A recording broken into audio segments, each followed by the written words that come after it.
Guys இன்றைக்கி weight loss டேவோட 64வது நாள். இன்றைக்கி 91 550 கிராம் இருந்தேன். இன்றைக்கி வந்து பார்த்திங்கன்னா நான் என்னென்ன ஃபுட்டெல்லாம் சாப்பிட்டேன், அப்புறம் வந்து நான் என்ன ஆப் யூஸ் பண்ணேன் வெயிட் லாஸ்க்கு அப்படின்ட்டு தான் சொல்ல போகிறேன். ஏன்னா வந்து ஒரு சிஸ்டர் கேட்டிருந்தாங்க, நீங்கள் என்ன ஆப் யூஸ் பண்ணுறீங்க அதோட லிங்க் சொல்லுங்கள் அப்படின்னு கேட்டிருந்தாங்க. நான் அனுப்பிச்சி விட்டு அது ஒர்க் ஆகலை அப்படின்ட்டாங்க. கூகுள் ப்ளே ஸ்டோரில் போய்ட்டு weight loss app for women அப்படின்னு அடிச்சிங்கன்னா இந்த மாதிரி வரும். இன்ஸ்டால்னு கொடுத்திங்கன்னா எடுத்தோடனே அந்த ஒரு லேடி ஃபோட்டோ மாதிரி வரும்.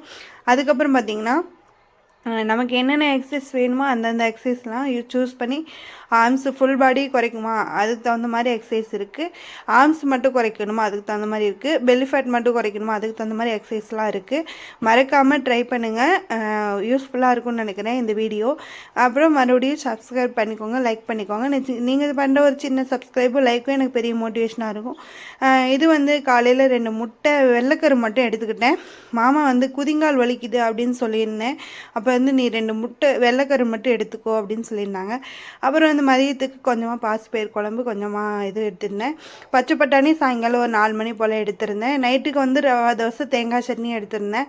அந்த முட்டையில் அவ்வளோ கால்சியம் இருக்குது. ஒரு 10 மாத்திரை சாப்பிட்ற அளவுக்கு வந்து அந்த முட்டையில் கால்சியம் இருக்குது. உங்களுக்கு குதிங்கால் வலி இருந்துச்சுன்னா கண்டிப்பாக முட்டையோட வெள்ளைக்கரு